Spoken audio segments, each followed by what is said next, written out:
The question. The mess hall aboard Outpost Helios 7 buzzed with a low murmur of voices and the hum of machinery.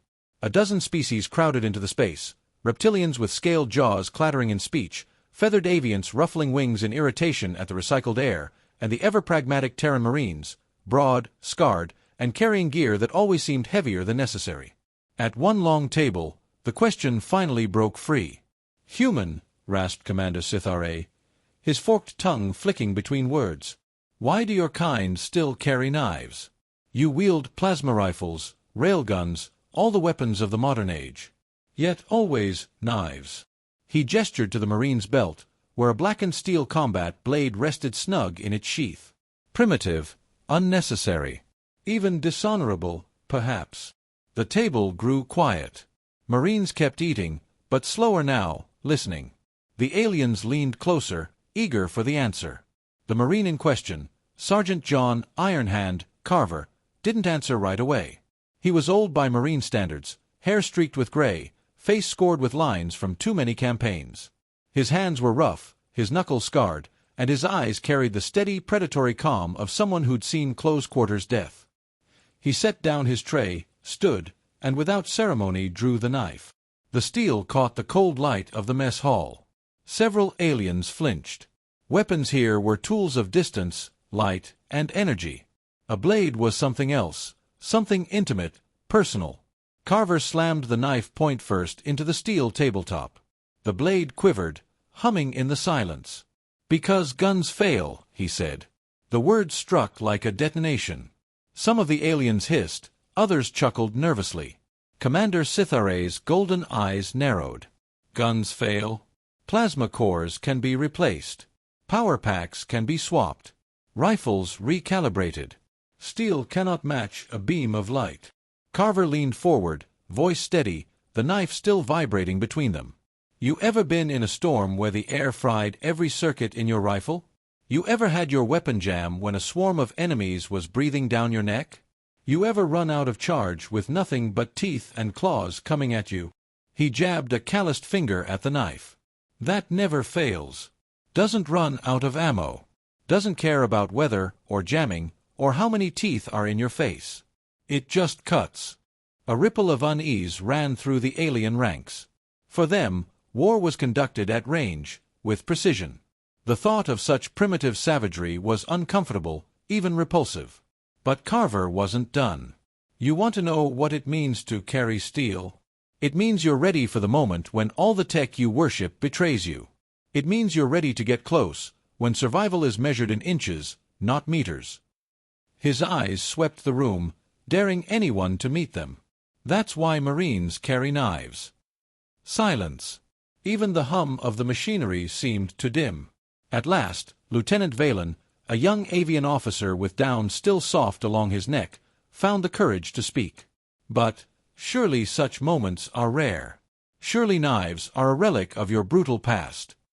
Carver pulled the blade free from the desk. He held it up, and for a second, the knife seemed to gleam with something older than plasma, older than war itself. "Rare," he said softly. "Only if you've never fought for your life." The hall remained hushed. The Marines returned to their meals, the knife now resting beside Carver's tray. The aliens whispered among themselves, some laughing, some shaken. Commander Sithare stared at the blade as though it were some alien artifact.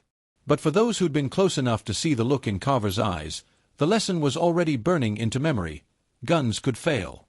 Steel could not. And somewhere deep in the outpost, where the shadows hummed with the unseen stirrings of war, the truth of those words waited to be proven. The failure. The warning klaxon echoed through the narrow corridors of Outpost Helios 7, a warbling cry that every soldier recognized.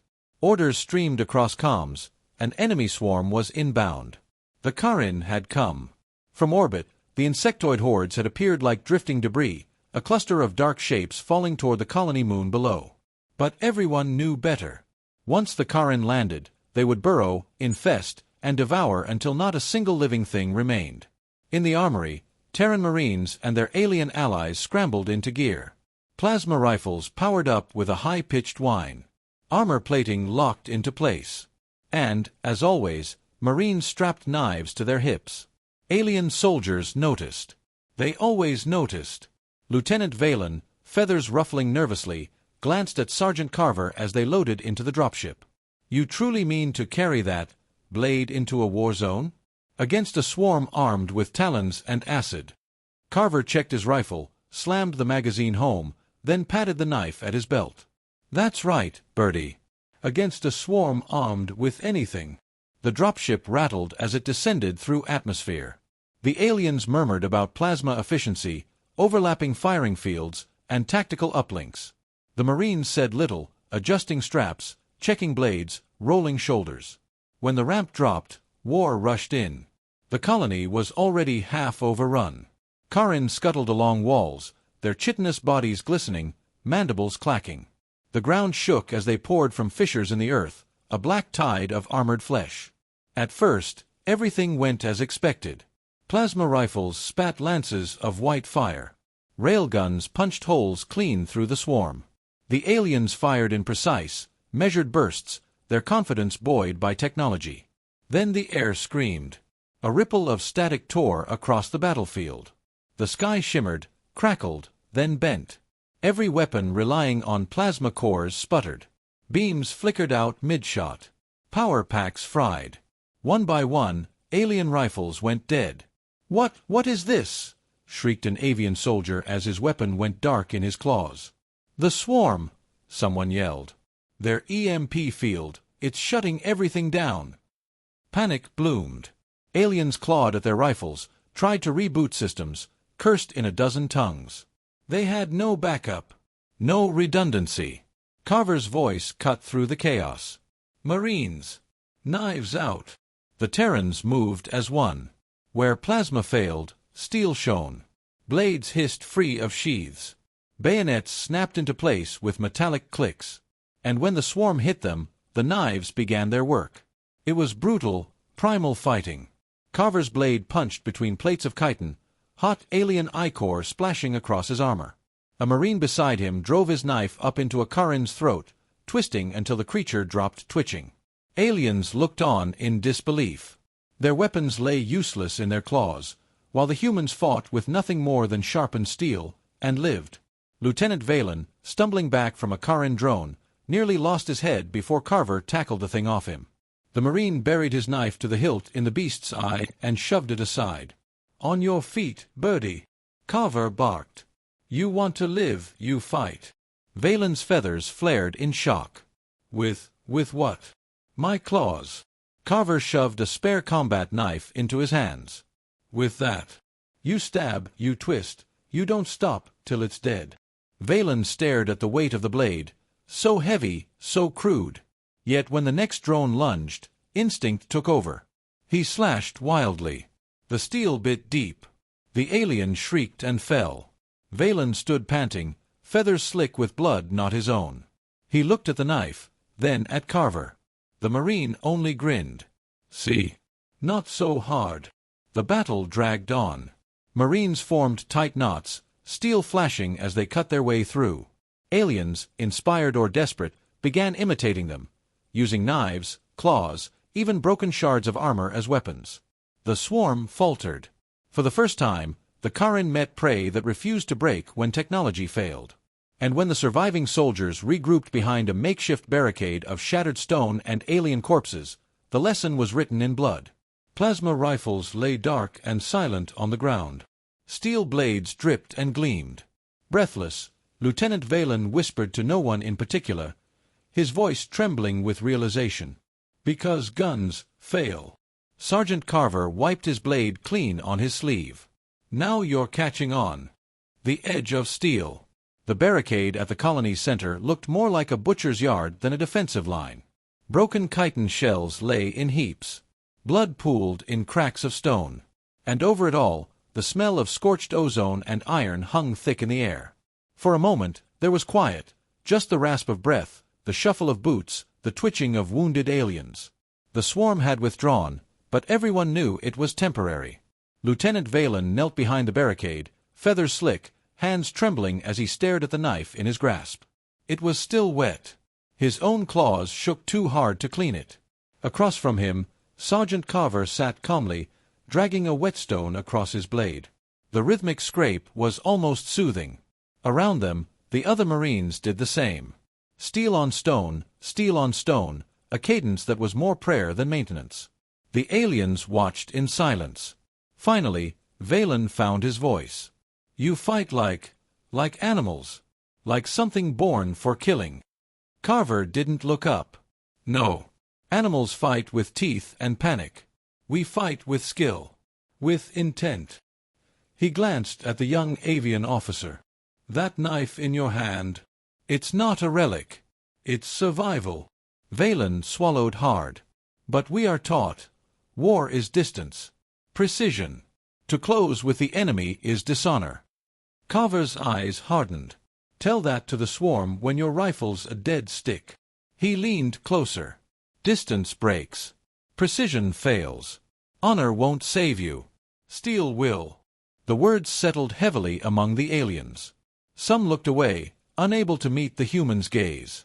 Others stared at their useless rifles and shifted uneasily. Then the next wave came. The ground shook as Karin poured from the fissures again, their screeches rattling the air. Plasma rifles remained dead weight, but this time the aliens did not panic.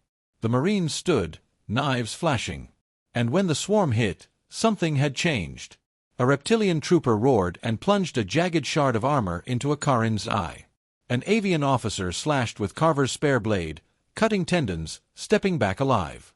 Even Commander Sithare, once contemptuous, dropped his useless rifle and wielded his claws with a ferocity that startled his own soldiers. The barricade became a melee. Steel and bone clashed with chitin and fong. Marines moved like predators in formation, teaching by example. Strike low. Twist deep. Keep moving. Never hesitate. And the aliens, once horrified, began to learn. Valen found himself shoulder to shoulder with Carver as 3 drones leapt the barricade. His heart hammered, but Carver's bark cut through the fear. "Left throat, birdie." Valen lunged, knife slicing across the Karin's neck. It dropped shrieking. Carver gutted the second with a single upward stab. The third faltered, confused by resistance where there should have been only prey, and Marines tore it apart. Valen stood panting, chest heaving, but alive. Alive because of steel. Carver clapped him on the shoulder. "See. Adapt or die. That's the human way." And something shifted in Valen. The knife no longer felt like a crude relic. It felt like truth. The wave broke. The swarm retreated again, leaving the barricade soaked in ichor but still standing. Marines cheered, bloodied but unbowed. Aliens looked around at each other, stunned that they had survived. In the aftermath, Carver gathered them all. The aliens formed a ragged semicircle, knives clutched awkwardly, eyes wide. The Marine sergeant spoke with the weight of experience, his voice carrying over the battered camp. "You all saw it. Guns failed. Tech betrayed you. But you're still breathing because you fought like humans fight. Close, dirty, with whatever works. That's why we carry knives. That's why we win." There was no mockery now. No dismissal. Only silent understanding. Lieutenant Valen stepped forward, feathers matted with gore, knife held firm. His voice trembled, but his words rang clear. "Because guns fail." The Marines grinned. The aliens nodded. The mantra, born in doubt, had become belief. And as the swarm howled in the distance, preparing its next assault, both species sharpened their blades together. Steel on stone. Steel on stone. The sound was no longer foreign. It was the sound of survival.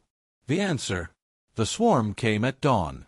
The colony's horizon split open with black shapes, thousands of Karin surging as one, their shrieks filling the air like a storm of blades. The barricades shuddered beneath the tide. Every soldier, alien and human alike, knew this was the final push. If they broke now, there would be nothing left to save. Lieutenant Valen stood at the line, the knife Carver had given him gripped tight. His feathers were stiff with dried blood, his beak set in grim determination. The memory of the rifle he once trusted seemed like another lifetime. Now, the weight of steel felt like destiny. Beside him, Sergeant Carver crouched low, knife glinting in the pale light. His voice carried over the barricade. "Remember, fight close, fight hard. When it comes down to it, they bleed like anything else. And when you get tired... He drove his blade into the earth at his feet. Remember why we carry steel. The swarm hit. The barricade cracked under the first wave. Karin clambered over, talons raking, mandibles snapping. Soldiers screamed. Marines met them with steel. Carver cut one down with a savage thrust, spun, and shoved another off Valen. "Stay on your feet, birdie." Valen slashed upward, his blade tearing through an insectoid's eye. The creature fell twitching, and for the first time, Valen did not tremble. He screamed defiance, feathers bristling as he stabbed again and again until the drone lay still. All around, the rhythm of combat shifted. Marines and aliens fought side by side, blades flashing in unison. Reptilian soldiers roared with new pride as they gutted drones. Avian wings flared as knives struck true. Even Commander Sith Ra, who once mocked steel, now wielded a scavenged bayonet with feral precision. The swarm faltered against the wall of flesh and willpower. But it was not without cost. A Marine fell, chest torn open. An avian soldier disappeared beneath the tide, screaming until her voice cut off. Carver himself staggered when a Karin claw raked across his shoulder, armor splitting, blood soaking through. Still he fought on, knife flashing even as his strength waned. The battle dragged into nightmare. Hours passed like minutes. The sun climbed, casting light over a field of broken bodies and shattered chitin. Yet the line held. At the barricade's heart, Carver's voice carried like iron. "Keep fighting. Don't give them an inch." Valen's wings ached, his arms burned, but he echoed the cry. "Steel does not fail. Steel holds." The words spread like fire.